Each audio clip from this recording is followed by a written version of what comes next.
Je veux chanter encore vos yeux illustres. Rappelez-vous cette heure sous l'éclat des lustres. Nous restâmes longtemps accoudés, une nuit. Ah, comme ce passé lointain s'évanouit. Je regardais vos yeux, vous regardiez mes lèvres. Ah, extase profonde où nous plonge ces fièvres. Et vos yeux me disaient qu'ici-bas le divin amour est un fantôme et qu'on le cherche en vain. Dans la lumière et dans les grandes multitudes, et vos grands yeux versaient sur nos deux solitudes, lentes, avec des frissons magnifiques, la nuit. Ah, comme ce passé lointain s'évanouit. Ah, l'extase profonde où nous plonge ces fièvres. Je regardais vos yeux, vous regardiez mes lèvres.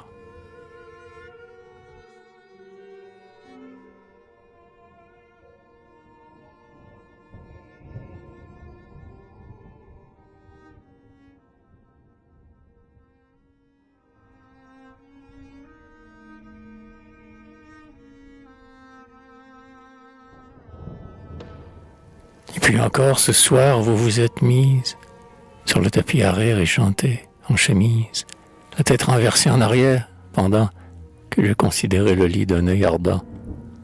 Ah, vos bras et vos seins soulevés, vos lèvres, ô nature, est-ce ainsi que tu sèvres tous tes enfants d'amour, d'orgueil et de beauté pour les faire souffrir pendant l'éternité?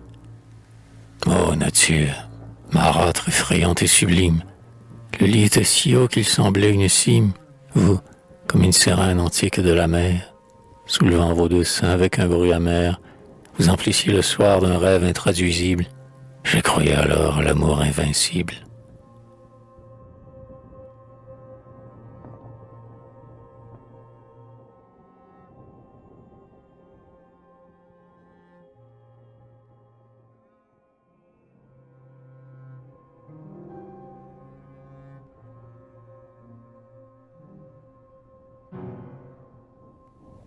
Je serai le chanteur éternel de l'amour.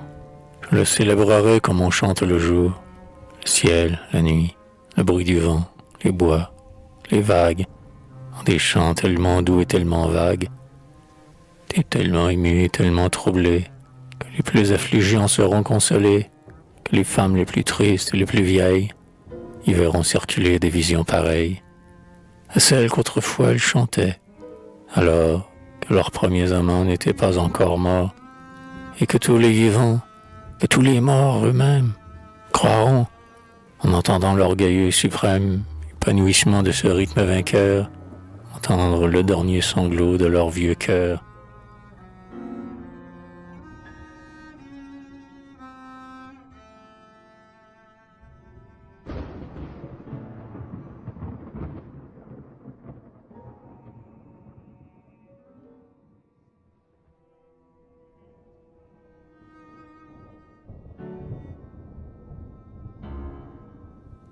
Avant que d'être un morne adorateur du rêve, je fus guerrier jadis et je portais le glaive. C'était au jour où tout Israël soulevait sa large main contre un empereur qui rêvait. Je luttais dans la nuit contre un millier de hordes, et les musiciens sur la lyre à trois cordes célébraient au plus fort des combats ma valeur. Et maintenant je suis accablé de douleur. Et quand, du fond de ma tristesse inexprimée, je regarde tes yeux si noirs, ô bien-aimé, il me semble toujours y retrouver, parmi les visions de grand amour endormi, l'effroyable bataille ancienne aux mille teintes, dernier souvenir des victoires éteintes.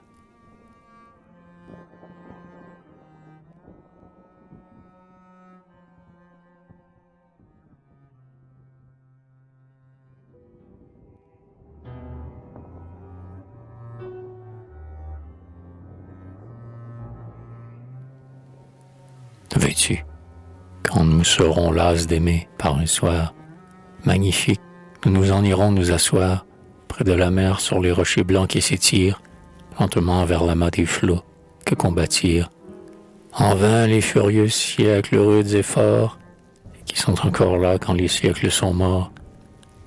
Là, sous le ciel immense et sur la mer immense, nous songerons avec terreur à la démence de l'homme, à la folie universelle, à tout ce qui déjoint de cœurs sacrés où le feu bout, Et la nuit nous prendra lentement dans son aile, et le ciel éternel et la mer éternelle nous montreront combien c'est peu d'être vivant, et nous nous aimerons bien plus qu'auparavant.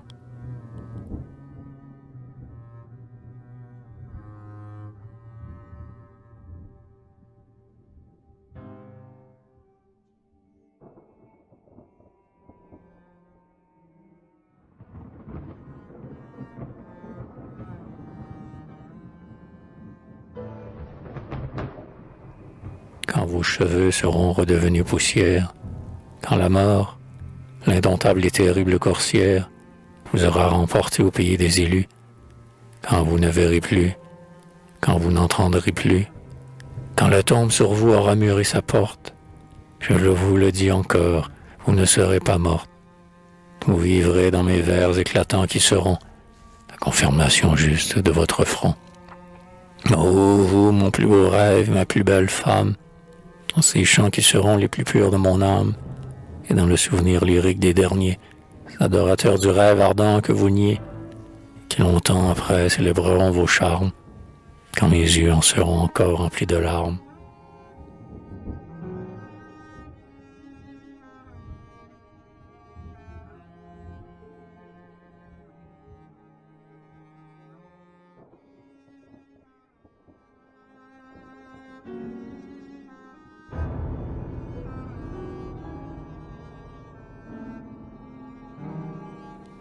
La nuit avait été lugubre. J'étais seul, pleurant, quand tout à coup soulevant son linceul et dressant ses deux bras comme un mort qu'on oublie. Le matin se leva plein de mélancolie. Elle s'en vint avec cet air bon et pieux que les femmes les plus froides ont dans leurs yeux, et ce je ne sais quoi de grave et de sauvage, de la chair condamnée à l'éternel veuvage. Elle vint et posa ses deux mains sur mon front. Oh, bien longtemps mon âme et mon cœur souffriront, mais toujours je verrai, dans un impérissable rêve, le mouvement dont cet être adorable tendit ses deux mains blanches et les posa sur mon front, quand mon cœur lugubre agonisa.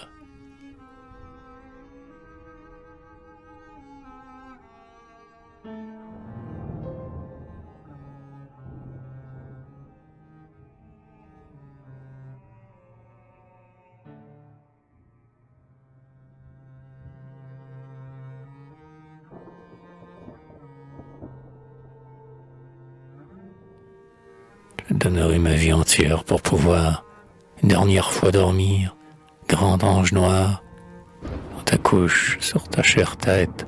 Tu sais-je, ensuite et pour toujours m'enfouir dans la neige des tombes.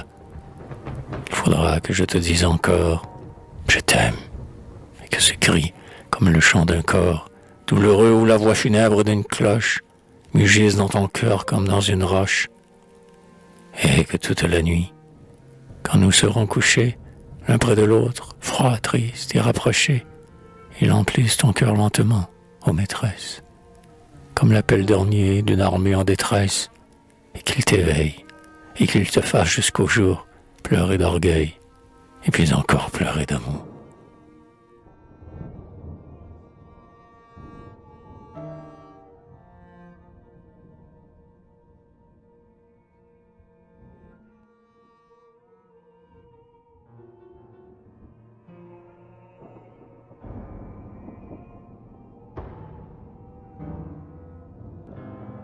Je vous fatigue avec mes désirs incessants, avec mes cris. Je vous fatigue, je le sens, faible cœur. Mais la mort, qui n'est jamais là, celle, me jettera bientôt dans l'ombre universelle, où les fronts les plus chauds ne pensent plus jamais. Vous ne me verrez plus alors, ou que jamais. Son rire au fond de moi sonne comme une cloche, et ce sera bientôt. La mort est toujours proche. Vous ensevelirez mon corps vieux et perclus. Je serai bientôt mort. Vous ne m'entendrez plus. Et vous n'aurez plus un souvenir dans votre âme. Et vous n'entendrez plus mes paroles de flamme qui tombent chaque nuit sur votre impureté. Et vous serez heureuse et froide. Oh ma beauté.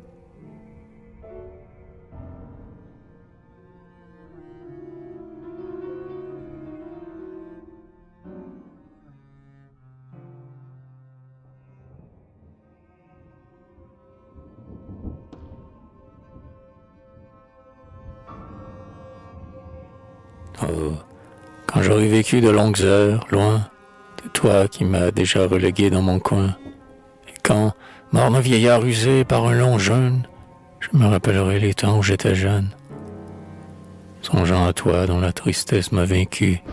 Ah, quel dégoût profond j'aurais d'avoir vécu. Et qui sait si, brisé par tes ingratitudes, après les voluptés cherchant les solitudes, je ne m'en irai pas dans le fond des forêts, disparaître, comme à présent tu disparais, et compter lentement, avec des cris étranges, aux grands arbres pensifs et bons comme des anges, l'antique désespoir de mon cœur enfermé. Mais qui donc seulement saura que je t'aimais?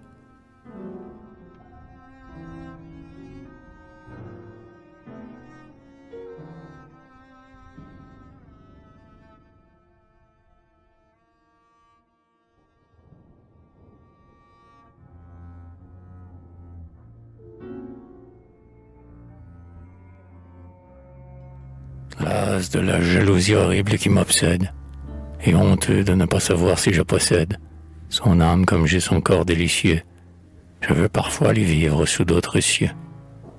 Peut-être en Palestine, et peut-être en Norvège, sous un soleil de flammes ou sous un ciel de neige, pourvu que je sois loin de son corps, n'importe où. Mais je songe parfois aussi que le vent fou me chantera sa gloire à toutes les minutes, sa gloire et ma défaite et les suprêmes luttes, que partout je vivrai dans son souvenir cher. Puisque les cieux brûlants me chanteront sa chair que le frisson des voluptés enflamme, tandis que les cieux froids me chanteront son âme.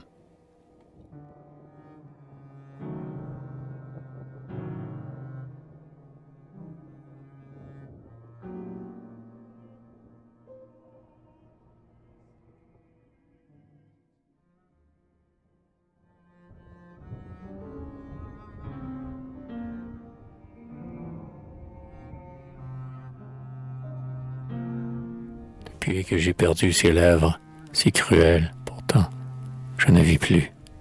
J'avais dans les ruelles, dans les faubourgs les plus déserts, pâle et nu-pieds, jusqu'à ce que la nuit tombe. Alors je m'assieds. J'attends. Et par moments, altéré de ce rêve qui me tend ses deux bras lointains, je me soulève. Et je la vois qui s'en retourne à son tombeau. Je vois longtemps son front mélancolique et beau disparaître. Alors, seul sur cette terre infâme, vers le grand ciel qui m'a repris toute mon âme, je pousse une clameur horrible de trépas. Et qui sait cependant si ce ne seront pas les plus sanglants lauriers d'amour ou douleurs noires qui me composeront ma couronne de gloire.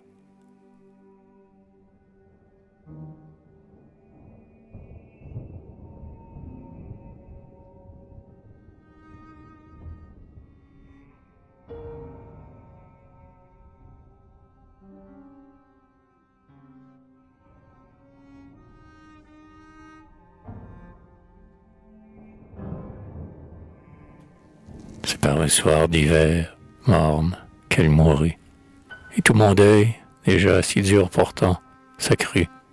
Encore de la douleur que ce soir pluvieux jeta sur tous les fronts des jeunes et des vieux. Il circulait dans l'heure terrible des frissons mortuaires, des voix funèbres, des chansons, d'une lenteur et d'un désespoir tellement ineffables que j'en pleurais à tout moment, que je croyais voir s'écrouler à la fois sur mon âme des prés invisibles, des bois tristes et vieux, des mers noires, des monts divins, des vents profonds, du ciel étoilé d'où tu vins, chère âme, et du silence obscur comme un remords, la nuit morne et la mort lamentable, la mort.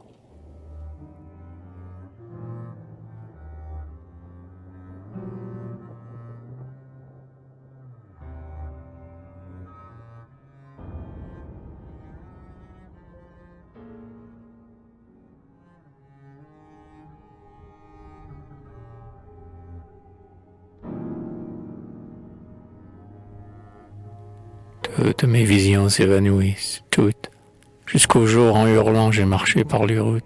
C'est fini. Son jardin que mon amour rêvait, je ne reverrai pas la chambre d'où je vais. et la Vierge aux yeux bleus parfumés de cinam. Le terme est expiré. Tu vas mourir, mon âme.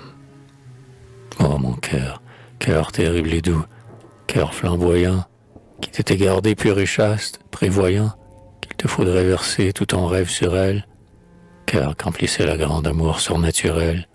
À cette heure dernière où je te parle, entends, ô mon cœur, à travers les hymnes éclatants, des orgues, les voix funèbres des harpistes, entends venir la mort lamentable aux pieds tristes.